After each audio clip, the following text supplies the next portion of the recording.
नमस्कार दोस्तों, अब हम आगे आपका इसी क्रम में नेताजी सुभाष चंद्र बोस का हमने आपको सेगमेंट पढ़ाया था। इसी क्रम में डीएलएड 4th सेमेस्टर के लिए बाल गंगाधर तिलक के बारे में हम चर्चा करेंगे। बाल गंगाधर तिलक का जो जन्म है वो 23 जुलाई 1856 ईस्वी को ब्रिटिश भारत के वर्तमान महाराष्ट्र में स्थित रत्नागिरी जिले के एक गांव में हुआ था जिसका नाम चिखली है। वैसे क्वेश्चन अगर आता है तो रत्नागिरी या महाराष्ट्र तक आएगा कि तिलक का जो जन्म हुआ है 23 जुलाई 1856 को हुआ। ठीक है।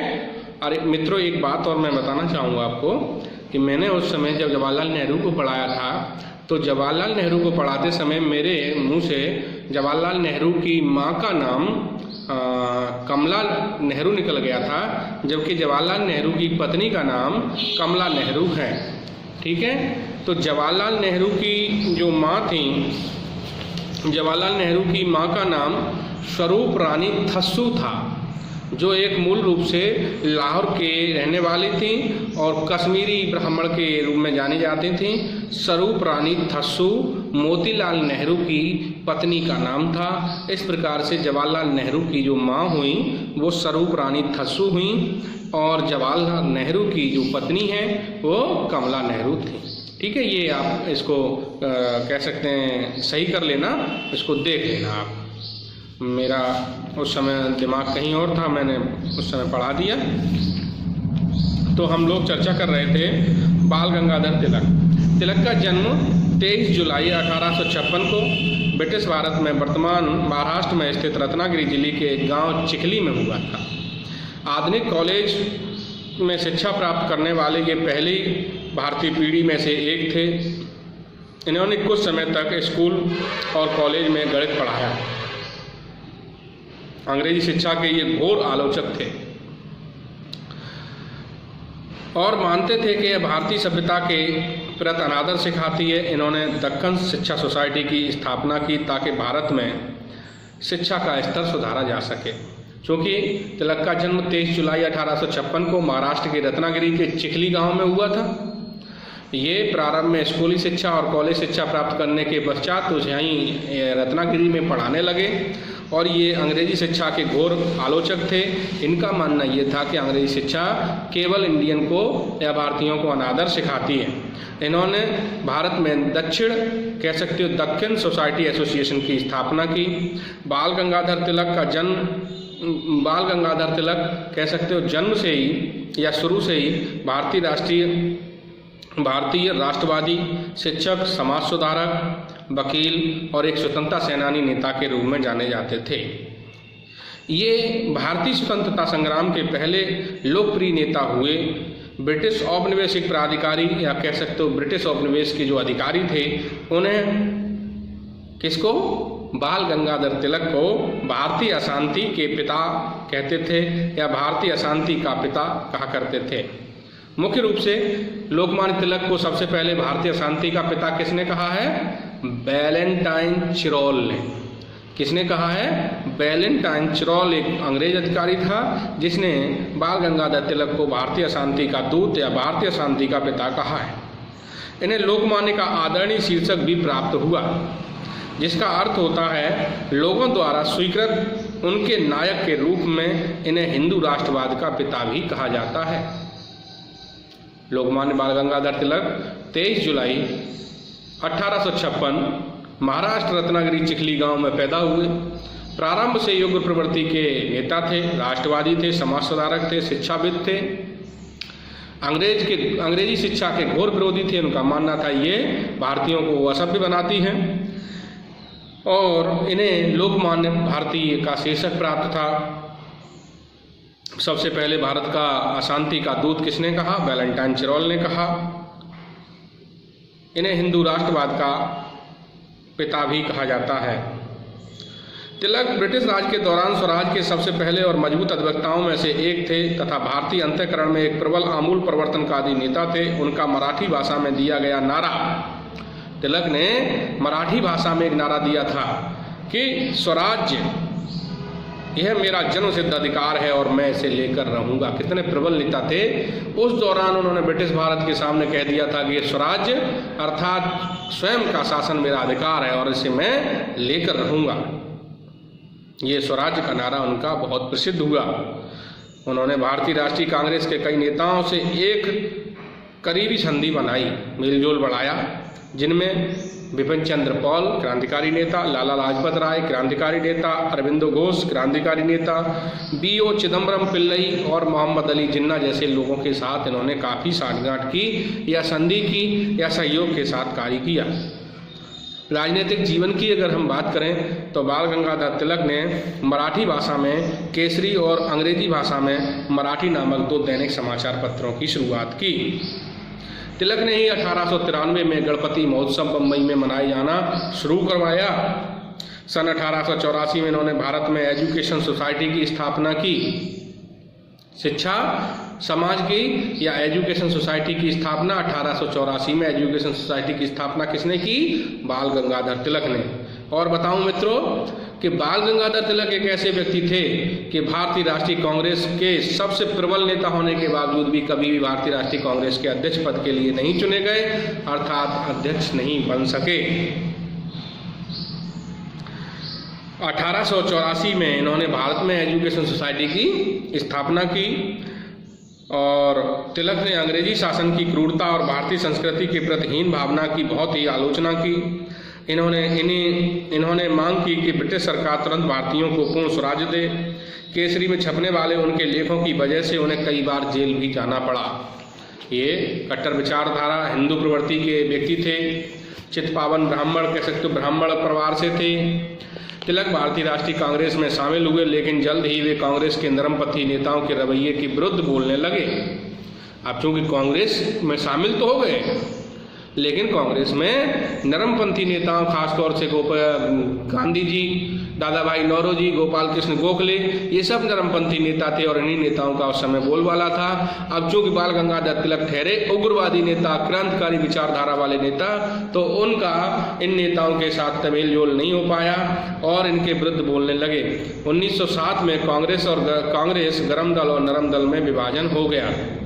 गरम दल के जो नेता थे तिलक के साथ लाला लाजपत राय और बिपिन चंद्र पाल शामिल थे। गरम दल की अगर बात की जाए, क्वेश्चन कई बार आया है कि गरम दल के प्रमुख नेताओं का नाम बताइए, तो उसमें लाला लाजपत राय, बिपिन चंद्र पाल और बाल गंगाधर तिलक अर्थात बाल पाल लाल 3 नेता क्रांतिकारी नेता या गरम दल के नेता माने जाते हैं। और बाल पाल लाल के नाम से जाना जाने लगा। 1908 में तिलक ने क्रांतिकारी प्रफुल्ल चाकी और खुदीराम बोस के बम हमले का समर्थन किया। 1908 में एक क्रांतिकारी घटना हुई जिसमें काकोरी कांड के नाम से जाना प्रफुल्ल चाकी और खुदीराम बोस, जिन्होंने बम फेंका था हार्डिंग के ऊपर। और इस घटना का जो बाल गंगाधर तिलक थे, उन्होंने अपने पत्रिका में इसका समर्थन किया, जिसकी वजह से उन्हें बर्मा अर्थात म्यांमार जेल में स्थित मांडले जेल भेज दिया गया। कई बार उनको जेल जाना पड़ा और इस बार तो उन्हें मांडले जेल बर्मा में भेज दिया गया। जेल से छूटकर वे फिर कांग्रेस में शामिल हो गए और उस समय तक 1916 का दौर आ गया। हाँ, कांग्रेस का जो गरम दल था और नरम दल, ये 1907 में विभाजन हो गया। और विभाजन किस बात पे हुआ ये भी सुन लीजिए। विभाजन इस बात पे हुआ कि कांग्रेस का अधिवेशन होना था सूरत में। हाँ, ये नरम दल के लोग चाहते थे। अब वैसे वास्तविक जो स्थान चुना गया था वो मुंबई में पुणे चुना गया था। वहाँ गरम दल का बोलबाला था बाल गंगाधर तिलक, लाला लाजपत राय और अरविंदो घोष और तुम्हारे बिपिन चंद्र पाल। तो उग्रवादी नेता तो चाहते थे पुणे में हो और नरम दल के जो नेता थे उदारवादी, वो चाहते थे इसका अधिवेशन सूरत में हो। लिहाजा ये बुजुर्गों की मैंने बताया कि ज़्यादा से ही शुरू में बोलबाला रहा कांग्रेस में और इनकी वजह से अधिवेशन सूरत में हुआ। अब गरम दल के जो लोग थे वो लाला लाजपत राय को अध्यक्ष बनाना चाहते थे और नरम दल के जो लोग थे वो रास बिहारी घोष को अपना अध्यक्ष बनाना चाहते थे। और इसीलिए उदारवादी लोग थे जो उन्होंने सूरत में अधिवेशन आगे वाला 1907 का जो अधिवेशन था सूरत में निर्धारित करवाया, और सूरत में अधिवेशन होने की वजह से गरम दल के लोगों का जो कह सकते हो मताधिकार, जो समर्थन था वो कम हो गया, और कम होने के पश्चात 1907 में सूरत अधिवेशन की जो अध्यक्षता थी वो किसके हाथों में चली गई? रास बिहारी घोंचू के हाथों में। और इसी 1907 के अधिवेशन में जूता चप्पल चल गया, और ऐसा कहा जाता है किसी ने फेंक के जूता मारा, कहीं किसी के लगा, कहीं किसी के लगा। ये एक चर्चा का विषय नहीं है, फिर भी मैं बताता हूँ कि 1907 सूरत अधिवेशन कांग्रेस का विभाजन हो गया, जिसमें गरम दल और नरम दल के नेता आपस में बट गए, और उसके पश्चात अपने कह सकते हो प्रखरवादी और स्ट्रेट फॉरवर्ड वाली नीति के कारण बाल गंगाधर तिलक लगातार कांग्रेस विरोधी और अंग्रेजी सरकार के खिलाफ भाषणबाजी करते रहे, विचार व्यक्त करते रहे। और इसी दौरान प्रफुल्ल चाकी और खुदीराम बोस ने जो हार्डिंग पर बम फेंका था उसका इन्होंने समर्थन किया, और जब ये सूचना ब्रिटिश सरकार को मिली तो ब्रिटिश सरकार ने इन्हें कठोर कारावास की सजा दी, और इसके दौरान इन्हें बर्मा में मांडली जेल में बंद कर दिया गया। कितना संघर्ष करना पड़ा लोगों को, और हम लोग इस आज़ादी का कोई महत्व नहीं समझते हैं। नेता अपना काम करते रहते हैं, जेब भरते रहते हैं, लोगों को बेवकूफ़ बनाते रहते हैं, जगह जगह हम झूठ बोलते रहते हैं। आजकल बेईमान झूठ बोलने वाले लोगों को पुरस्कार मिलता है, गलत काम करने वाले सुखी रहते हैं। मालूम सच्चाई की बड़ा कीमत चुकानी पड़ती है। 3 प्रकार के लोग हमेशा दुखी रहते हैं आधुनिक समय में: जो सच बोलते हैं, जो दूसरों की परवाह करते हैं, जो ईमानदारी के साथ जीवन जीना चाहते हैं। इन 3 प्रकार के लोगों को विशेष प्रकार से दंडित किया जाता है। इनकी कोई सुनने वाला नहीं। इनको सिर्फ एक ही इनाम मिलता है कि अरे तो बेवकूफ है, चूतिया है, कुछ नहीं कर पाए जीवन में। क्या करता? डकैती डालता, जो उसको सिखाया नहीं गया। चोरी करता, जो उसने कभी पढ़ा नहीं। बेईमानी का जीवन जीता, जो उसके सिद्धांत के खिलाफ था। उसने ईमानदारी का, सच्चाई का, सत्यता का मार्ग चुना, इसलिए वो परेशान था। अच्छा बनने में जीवन कट जाता है, जीवन लग जाता है। गलत बनना सिर्फ 1 सेकंड का कार्य है। इसलिए ज्ञान देना और उस पर अमल करना 2 अलग अलग बातें हैं। और जीवन में आधुनिक समय में, आज के समय में सबसे कठिन कार्य मालूम क्या है? सत्य बोलना और सत्य को सुनना, या सत्य को स्वीकार करना बहुत कठिन है। लाया छोड़िए, ये टॉपिक से अलग है, थोड़ा सा क्षमा चाहते हैं। तो बाल गंगाधर तिलक के बारे में हम पढ़ रहे थे इस समय। 1908 में जब ये घटना घटित थी खुदीराम बोस और प्रफुल्ल चाकी वाली, तो इन्होंने अंग्रेजी विरोधी बातें की और इनका समर्थन किया। इसके कारण इन्हें जेल में डाल दिया गया, और काफ़ी लंबे समय तक जेल में व्यतीत करने के पश्चात मांडले जेल में रहे। वहीं पर इन्होंने गीता पर भी एक टीका लिखे। गीता जो अपना ग्रंथ है, वह मांडले जेल में रहकर तिलक ने इस पर टीका लिखी। 1916 में ये रिहा कर दिए गए, और 1916 में रिहा करने के पश्चात एनी बेसेंट और मोहम्मद अली जिन्ना की सहायता से अखिल भारतीय होम रूल की इन्होंने स्थापना की। 1916 में बाल गंगाधर तिलक ने किसकी स्थापना की? Akhil Bharatiya home rule league की। सहयोगी कौन थे? एनी बेसेंट और मोहम्मद अली जिन्ना। तिलक भारतीय राष्ट्रीय कांग्रेस से 1890 से जुड़े थे। हालांकि उसकी मध्य अभिवृत्ति खासकर जो स्वराज्य हेतु लड़ाई के प्रति थी, वे उसके खिलाफ थे। वे अपने समय के सबसे प्रख्यात और आमूल परिवर्तनवादियों में से एक थे। जल्दी शादी करने के व्यक्तिगत रूप से वो विरोधी होने के बावजूद भी तिलक 1891 एज ऑफ कंसल्टेंट एक्ट या विधेयक के खिलाफ थे। 1891 जो एज ऑफ कंसल्टेंट एक्ट आया था, जिसमें लड़के और लड़कियों की आयु को कुछ बढ़ाया गया था उसके ये विरोधी थे, लेकिन वास्तविक मूल रूप से ये छोटी उम्र पर या कम उम्र पर लड़कियों की शादी करने के भी ये विरोधी थे। लेकिन चूंकि ये अंग्रेजी सरकार के द्वारा एज ऑफ कंसल्टेंट एक्ट आया तो इन्होंने क्या इसको अपनी परंपराओं पर कुठाराघात समझा और इन्होंने एज ऑफ कंसल्टेंट एक्ट शादी विवाह अधिनियम का विरोध किया।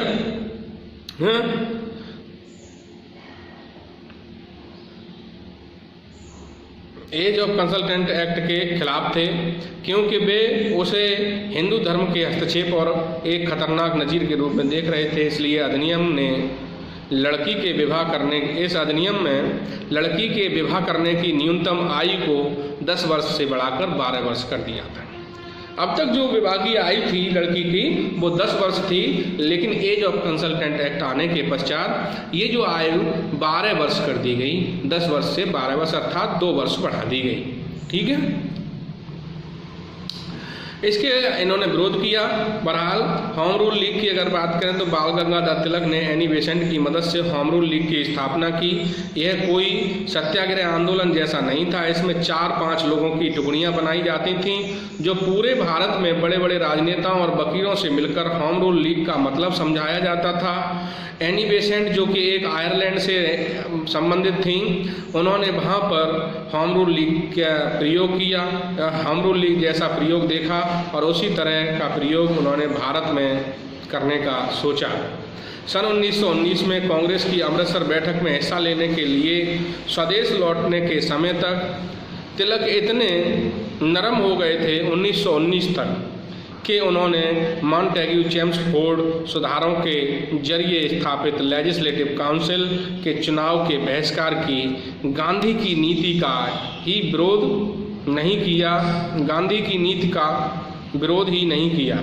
इसके बजाय तिलक ने क्षेत्रीय सरकारों में कुछ हद तक भारतीयों की भागीदारी की शुरुआत करने वाले सुधारों को लागू करने के लिए प्रतिनिधियों को भी यह सलाह आवश्यक दी कि वे उनके प्रति उत्तरपूर्ण सहयोग की नीति का पालन करें। लेकिन नए सुधारों को निर्णायक दिशा देने से पहले ही 1 अगस्त 1920 को बम्बई में उनकी मृत्यु हो गई और मरणोपरांत श्रद्धांजलि देते हुए गांधी जी ने उन्हें आधुनिक भारत का निर्माता कहा और जवाहरलाल नेहरू ने भारतीय क्रांति का जनक बतलाया।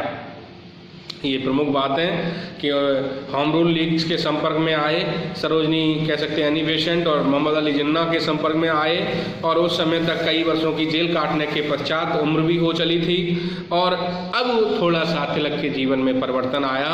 अब जो क्रांतिकारी विचारधारा कट्टर क्रांतिकारी हुआ करते थे, इसमें इन्होंने थोड़ा सा अपनी नीति में बदलाव लाए और इसके साथ ही 1919 में जो अमृतसर में बैठक हुई जिसमें गांधी जी ने चुनाव के लिए लोगों का बहिष्कार करने की बात की थी, उसका भी उन्होंने विरोध नहीं किया। और अब ये आते आते कह सकते थोड़े से कभी कभी अंग्रेजी नीतियों का भी समर्थन करने लगे और उन्होंने कहा, इनका मानना ये था कि अगर चुनाव के जरिए से ही सही, अगर असेंबली में या विधायिका में भारतीय लोग पहुंचेंगे तो भारत की आज़ादी के लिए सक्रिय भूमिका निभा सकेंगे। इसलिए ये बिल्कुल अब कट्टर वाली विचारधारा जो थी कि हमें किसी भी रूप में अंग्रेज़ों का नाम नहीं लेना, अंग्रेज़ों की कोई सहायता नहीं करनी, अंग्रेज़ों के खिलाफ ही बोलना है, तो इन्होंने थोड़ा सा अपना डिप्लोमेटिक नज़रिया बदल लिया और बदलने के पश्चात इन्होंने आगे कार्य किया। लेकिन तब तक बहुत देर हो चुकी थी और इसी दौरान 1 अगस्त 1920 को बम्बई में इनकी मृत्यु हो गई। ऐसे थे बाल गंगाधर तिलक। बम्बई में 1 अगस्त 1920 को मृत्यु के पश्चात इनकी मृत्यु पर श्रद्धांजलि देते हुए महात्मा गांधी ने तिलक फंड की स्थापना की, जिसमें कुछ निश्चित राशि को इकट्ठा करने की बात कही गई थी और कुछ निश्चित समय में, और जब तिलक फंड की बात आई तो इनके नाम पर बहुत ज़्यादा धन इकट्ठा हो गया। एक निश्चित समय से पहले ही जितनी राशि की ज़रूरत थी उससे कहीं ज़्यादा, और इसके लिए उन्होंने प्रयास किया। श्रद्धांजलि पर गांधी जी ने इन्हें आधुनिक भारत का निर्माता कहा, जवाहरलाल नेहरू ने इन्हें भारतीय क्रांति का जनक के नाम, जवाहरलाल नेहरू ने भारतीय क्रांति का जनक बताया। तिलक की कुछ प्रमुख पुस्तकें हैं जिसमें तिलक ने अनेक पुस्तकें लिखी हैं, लेकिन भागवत गीता की व्याख्या करते हुए उन्होंने मांडले जेल में भागवत गीता की व्याख्या पर टीका लिखी जिसका नाम गीता रहस्य है, जिसका कई भाषाओं में अनुवाद हुआ। कुछ इस प्रकार से पुस्तकें हैं। आर्यों का मूल निवास स्थान, ये भी तिलक की पुस्तक है। The Arctic home in the Vedas, आर्यों का मूल निवास स्थान। श्रीमद् गीता का रहस्य या कर्मयोग शास्त्र, यह भी इन्हीं की है। वेदों का काल, निर्णय और वेदांग ज्योतिष, हिंदुत्व, श्याम जी कृष्ण वर्मा को लिखे तिलक के पत्र। तो कह सकते हो ये बाल गंगाधर तिलक के बारे में हमने आपको विस्तृत रूप से बताया है। इसको बड़ा ध्यान से देखिएगा आप। जय हिंद, जय भारत, नमस्कार। कोरोना काल में घर पर रहिए, सुरक्षित रहिए। Thank you.